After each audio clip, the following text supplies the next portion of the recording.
Welcome, everyone, to this most amazing summit, Wise Women Rising.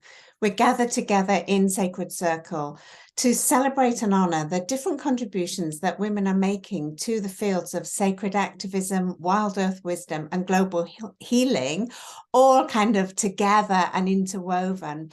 And the women are making these contributions all over the world. So let's really dive in, share wisdom, learn from this, and just celebrate it. I'm Alison Palmer, I'm your host, and I'm thrilled today to introduce you to Laura Dawn. Now, you can read her bio underneath, but as she's provided a beautifully short one, I will also read it here for you. Laura Dawn is the host of the Psychedelic Leadership podcast. She's got a master's in science, which specializes in creativity study and change leadership. And she works at the forefront of exploring that intersection between psychedelics and creative cognition for leadership development. So it's just really pertinent to, the themes of our summit today. So without further ado, welcome, Laura Dawn. Thank you, Alison. Thanks for having me here today. Yeah, I'm excited to explore this with you. The title of what we're talking about is Psychedelics, Mind-Expanding Solutions for Fostering Creative and Visionary Leadership. And what we do know is, if we are sacred activism, wild earth wisdom, global healing, it needs new forms of leadership. And so that's why I'm so excited that you're here to talk about this today, especially in relation to psychedelics. So let's just dive in there and explore, psychedelics. First of all, what do you mean by psychedelics? Do you work with specific forms? And how can they be powerful tools for supporting creative cognition?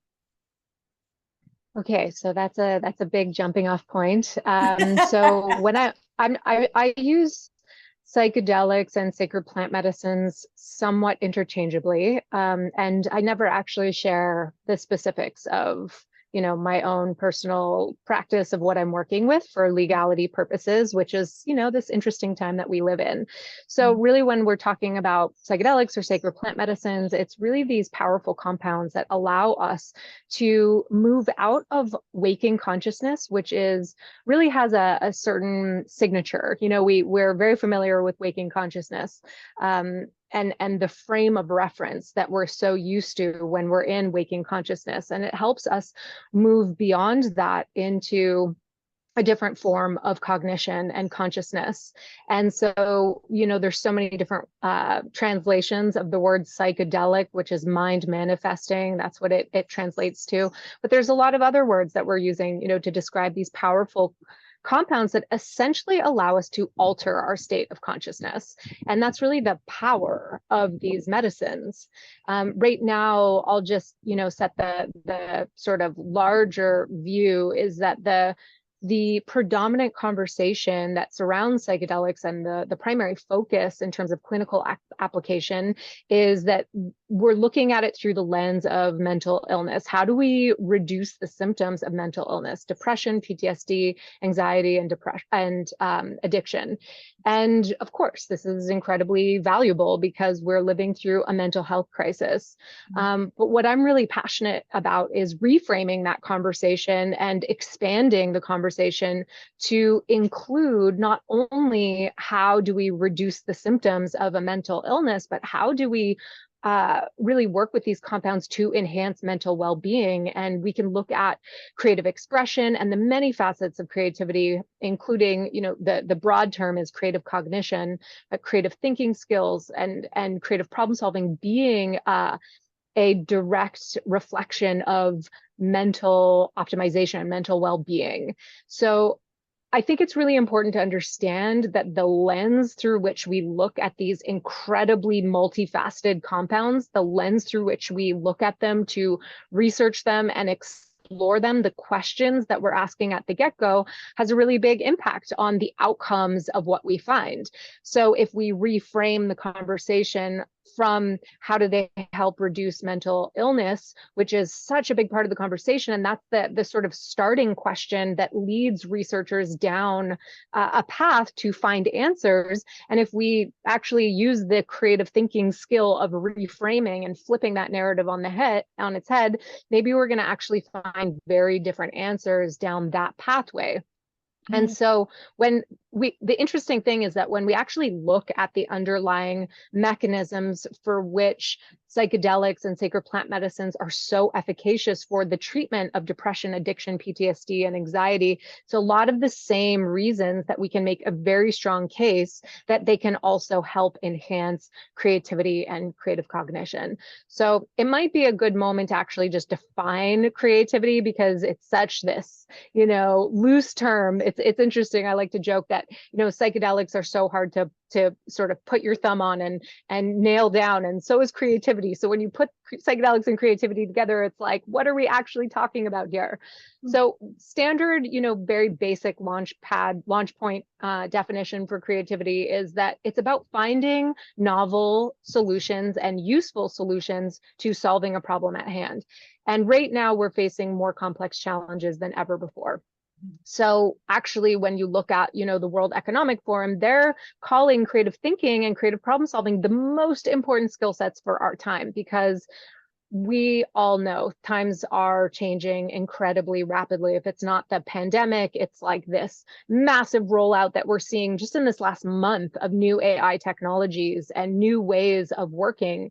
I was just hearing the other day that 50% of all jobs are going to be transformed in the next 3 months because of this latest rollout of, Chat GPT. We're using AI now to create and generate artwork and music and, generate content. So it's actually really changing the name of the game. And most women listening to this, if you're likely a content creator or a knowledge worker, it's really important that we explore how do we enhance our creative problem solving skills and our creative thinking skills. So, a lot of the work that I've done is looking at, okay, how do we explore, and by what I said, reframing the conversation and understanding what creativity is, and looking at the existing psychedelic research through the lens of creativity research, which is what I really focused on in graduate school. We can actually make a really compelling case that psychedelics can be very promising tools, like real tools for teaching us how to think differently and step out of our frame of reference to tap into these other modes of cognition, like what we call unconstrained cognition, and actually bringing sort of scientific validation to the importance of tapping into these imaginal realms and leveraging our imagination so that we can actually come up with new solutions to the complex challenges that we face. So there's really a lot there. But it's incredibly fascinating to explore this conversation and to be sharing it with people. And I'll just mention, one of the programs that I teach is Your Message is Your Medicine for medicine women entrepreneurs. And so I actually bring in a lot of these creative thinking skills and these tools that have this also shamanic lens to them, that I'm also empowering medicine women to learn and to leverage so that we can stay adaptable and resilient and flexible in times of exponential change. Oh my goodness, that's a lot of information, isn't it? And it's quite alarming. I mean, I had so many questions that rose as you were speaking, but perhaps the thing that alarmed me the most was when you talked about the rise of tech in this new revolution that's going to happen or is happening now, and how that could be. It seemed to me that it was moving the creative process even further away from us as humans and into technology. And maybe that's just my reading on it. And maybe what you're suggesting is that psychedelics could help us to view that, to navigate that, to work with these new systems in different ways. And yet, I know that a lot of people who are watching this will probably be alarmed like I am as well, because, there's a deep drive to feel more in connection with nature. And that seems the opposite. It feels like it's going in the other way. So I just wondered if you could just address that, you know, where does psychedelics come into this process? I mean, in so many aspects of the process. So one thing, okay, couple of things. First, I'll just express that because of technology and changes in technology, we are being called to expand our capacity to think more creatively, to keep up with and compete with AI that is not just replacing rote jobs, they're replacing creative jobs. You know, with things like Midjourney, for example, that's AI generating art. It's going to replace so many graphic designers' jobs and work because you can literally create your own logo at, you know, the push of a button, for example. So there is a need more than ever before, and I think it's important to sort of not panic and not, you know, worry about it, but to root deeper into the authenticity of who we are and how we want to walk on this earth. And nothing can replace human connection. So there is always going to be a need for women supporting other women or women supporting people who are on their healing journey. And so there's a couple of different layers of looking at this conversation, you know, speaking to entrepreneurs who really need the tools, you know, to think differently and to stay creative because there's a need for that more than ever before, you know. And then yeah, there was another point there oh yes, so the other aspect of this conversation is understanding that because you were asking about, you know, how do psychedelics come into the equation. So this is a little heady, but I'll break it down like really simply. We think about thinking as being confined to our brain and inside our head, right? But there's this really powerful concept that author, I forgot her first name, her last name is Paul. She wrote The Extended Mind. And it's really interesting to look at this concept of how do we engage with our environment to extend our capacity to think. So, you know, the human brain is really an incredible development in the past, like hundreds of thousands of years, but actually our capacity to hold information and process information is actually very limited.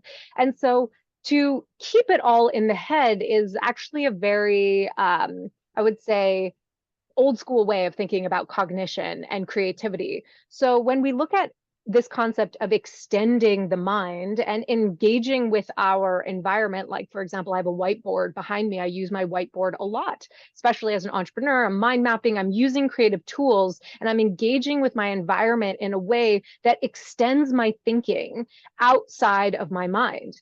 And we can think about computers have really done that for us. And now moving beyond that, we're looking at other technologies like AI, which I've already been playing with and integrating into my, you know, process as an entrepreneur.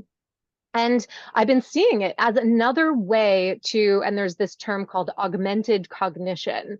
So I'm really staying very positive about it, about learning the tools that, you know, yes, we can have fear that AI might replace us, but can we learn how to work with these tools to enhance our own cognition and actually support the evolution of consciousness?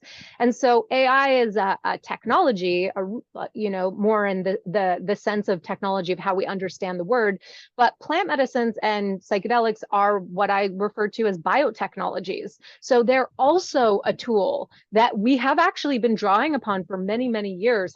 I wouldn't say hundreds of thousands of years, but thousands of years. There's been, you know, tracing back to the use of ayahuasca in many different settings across many different cultures, indigenous cultures, for example. So I work with medicines in a way in my own personal private practice as a tool for tapping into different dimensions of reality where I'm able to let go of the tether of constrained cognition, which is, you know, the way that we look at everyday reality that is very laden with constraints and stories, like chair only for sitting, table for eating. But unconstrained cognition allows you to break what we call functional fixedness so that you can actually connect new dots in different ways, which is the essence of creativity, is just connecting two different things in a novel way and having something new emerge from that. So the way that I work with medicines is to really combine a practice with understanding creative thinking skills, understanding the creative problem solving process, for example, and understanding how my body is a vessel and a conduit for creativity, and how, I think there's this like, narrative in the psychedelic space or in the spiritual space that says, oh, you're so heady, like get out of your head, you need to be more embodied. But I actually think that that's also a dangerous narrative that continues to segregate mind body awareness, and that creativity is a channel that connects both our body and our mind. And our cognition is actually a big part of embodiment, because we have to steer our attention towards our body. So the way I work with medicines and psychedelics is to essentially augment my cognition. So it's a tool that I draw upon, just like a creative thinking is a tool that I can draw upon, just like AI technology is a tool that I can draw upon. And all of these tools help extend my thinking and my mind, which also includes my body. So, I'm not just neck up in reality. But once you have a vision, and this is where visionary leadership is so important, we need to look at more of the validity of tapping into these visionary states, especially as leaders, especially as entrepreneurs, so that we can imagine something that's never been imagined before, because that is exactly what we need right now. We live through a time of the sixth mass extinction. We have more complex challenges than ever before. As Einstein said, we can't solve our problem at the same level of thinking that created them. So how do we think bigger? And I think a big avenue, a big pathway to thinking bigger and to expanding what we believe is possible is actually from a very, science-backed perspective, tapping into what's known as these imaginal realms that medicines and psychedelics have this uncanny ability to thrust us into, and where we have to push off the shore of what we know to be true to venture into unknown territory so that we can ask fundamentally new questions about what is possible. Wow, I really, really appreciate this, because it seems to me that, exactly as you say, if we don't develop new ways, new visions, new questions to deal with the complexity of the situations we find ourselves in globally, as well as more locally, we're just going to be in that hamster wheel, really running around in a structure that we're totally familiar with. And so this is the opportunity, a brilliant opportunity to break out of that without having to, to break out of it, totally to break out of it, so that we can ask the new questions, so that we can start to, I like the chair and the table and the functionality, the way we organize things, how you explain that, how we understand things, and how we can, there are tools, psychedelic tools, that can help us to release those and see totally new permutations of how things relate in ways that we cannot possibly imagine currently. So Yeah. I think this is absolutely, so revolutionary. And yet there's something that keeps coming up. So I'm assuming that it's from the energy of the people who are watching, which is about fear. There's a great reticence about trusting that it's okay to work with psychedelic tools. So that's like a ridiculous question to ask, really, but how can we even start to reframe that so that the fear element is put to one side, and it becomes possible for people to actually move into this, if this is a new territory for them? Yeah. Are you based in the UK? Where are you based? I'm based in France. Oh, okay. Yeah, I know. I mean, even though there's huge conferences in the UK, like Breaking Convention, big psychedelic conferences, in the US, the cultural narrative around the potential therapeutic benefits of these medicines is drastically shifting the conversation for people. So I rarely get the question of, yes, of course, like it's good to have healthy amounts of I don't know if it's like the word fear, but maybe humility in showing up to, sit with a plant teacher and bow at the altar, that there should be a healthy amount of like, okay, this is, I'm a not to be taken lightly, so to speak. So I think that there is a balance there, that a healthy dose of that is actually really helpful. Um, and the other thing I'll say is that not psychedelics and sacred plant medicines aren't for everyone, and that you really should do your research. And that just because other people are doing it and exploring it as a tool doesn't mean that it's for you. And if you don't feel the call, like a genuine pull, like something that feels like a visceral tug to explore that, then maybe it's not time to explore that. And we have to look at the larger context of like, what are we going through in our lives, and have the support that we need. There are certain situations that there are major contraindications. So be informed, do your research, listen to your intuition. And that's where, I have so many free guides on my website, 45 questions to vet your shaman, guide, or facilitator. So if you're looking to work with someone else, I also have a guide for how to have a safe psychedelic journey at home for people who have a little bit more experience under their belt and want to sit with a trip sitter, is what we call them, or just a friend to hold space in the case of anything that might happen. But these tools have been used safely for thousands of years, and so I try not to go into like the overindulgence of the fear around it, because we as humans have been seeking out a deep desire to alter our state of consciousness for as long as we have, recorded history. So I think there's a natural tendency to do that. And it doesn't also have to be with psychedelics or sacred plant medicines. We can alter our state of consciousness. Actually, in fact, we do every single time we go to bed at night.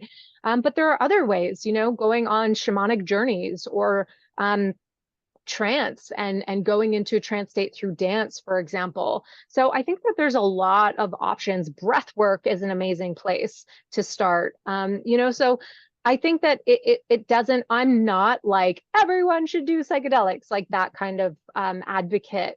It's funny, I used to call myself a psychedelic advocate a long time ago, and now I'm like more in like the neutral terrain. I'm like, you do you, and I'm gonna do me. And then the other thing I'll say that's really important, if anyone's considering walking on this path and embarking on this journey, is to consider that psychedelics and sacred plant medicines are only beneficial to the degree that you can translate that wisdom into your everyday life. There's this great quote by Roger Walsh that goes something along the lines of, the universal challenge is to transform peak experiences into plateau experiences, and altered states into altered traits.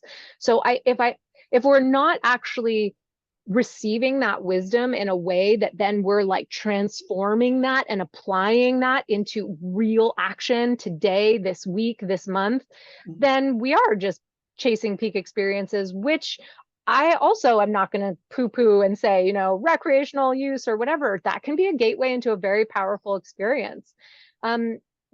So I think that there's always and all paths, and that we have to find what our own true path is and lean into that and have the courage to actually walk that. And so when I think about, that fear, that's kind of how I think about it. Like, actually a healthy dose of fear is really helpful, because otherwise you're just really arrogant and going to get your butt kicked by these medicines. I think that's great. And also, like you say, when we have a reticence or a fear, it helps us to understand the importance, as you say, of doing the homework, exploring things first of all, and so that we're not going into it blindly, and we're not going in with massive assumptions of what the journey will be like, or what the outcome will be like. And I guess if you I have no idea, but I'm guessing if you go in with fear, then that's not the best starting point to go in anyway. So I really loved how you contextualized it. And I think for a lot of people here, it will be to remember that it is plant medicine, that it is sacred, and it has been practiced for thousands of years, tens of thousands of years, and it's only probably quite recently that it has been maybe considered to be untrustworthy or something like that in terms of human history, by small sectors of our planet. You were talking about finding our own path. And is that what you mean when you talk about finding your own true north? Yeah, of course. This is a time where I think more than ever, we're being called to root into what's true for us, especially when we live in cancel culture, social media culture. Everyone's got an opinion about everything. So it's like, and I actually think receiving constructive criticism or something like that can actually be really beneficial, so I value those kinds of reflections. But again, to a degree, I think it can also, it's like fear, it can be debilitating, or it could be a healthy amount of fear, but if it's debilitating, then it's preventing us from walking our path. And same with, trusting our path, and being able to not wait for other people to pick you, but for you to pick yourself. And with self-permission also comes a lot of self-responsibility. Mm. And part of this summit actually arose from me walking around the land here, and just feeling that the earth was talking. The earth was talking to me, and I had lost the ability to understand, to actually hear what was being said.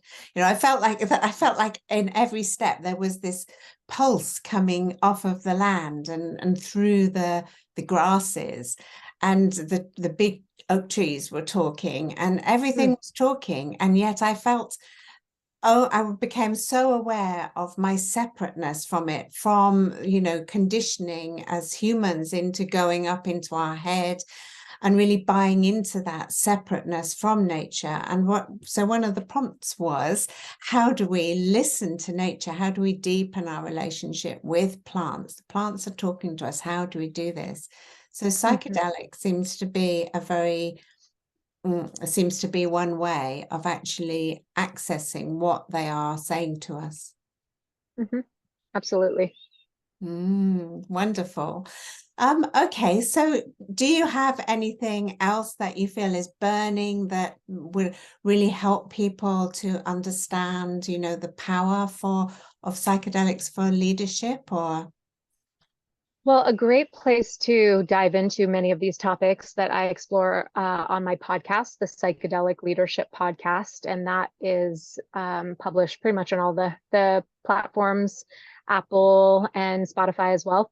And then, I have a lot of great resources on my website, lauradawn.co, and I post regularly on Instagram at livefreelaurad. So if you want to explore these topics, especially around the importance of integration, and microdosing is a big part of the work that I do, feel free to follow along.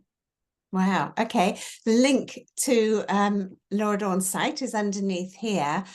Do you have any specific offerings that you're making for people? Yeah, every year I run a mastermind for medicine women entrepreneurs, and there's a wait list for the next one. Probably going to be in April or May, where I'll be launching the next one. So if you go to my website, lauradawn.co, you'll see a link that says your message is your medicine, and you can just fill out a form there if you'd like to be notified about the next round. Wonderful. Everybody, the information and links are below. So, make the most of this. As Laura Dawn said, if it's speaking to you, it's speaking to you, and to follow that and to honor what's happening for you. And if it isn't, then it isn't. But, this is where that doing the homework comes in. Find out, let's get informed. This might be the powerful way that plant medicine is trying to connect with you. So, let's really embrace what Laura Dawn is bringing here today, this opportunity to really consider that there are so many new questions we could ask in our current situations, and we can use these tools to help us to open to these amazing possibilities. So the links and information are below here, so if it's speaking to you, then go there. Laura Dawn, this has been incredibly informative and rich with potential. So I really want to thank you for coming along and bringing this topic to our Sacred Circle today. Thank you so much for having me, Alison. It's been a joy. Yeah, well, thank you. And thank you everyone for being here today. Don't forget the links are below. And a final thank you to you, Laura Dawn. Thank you.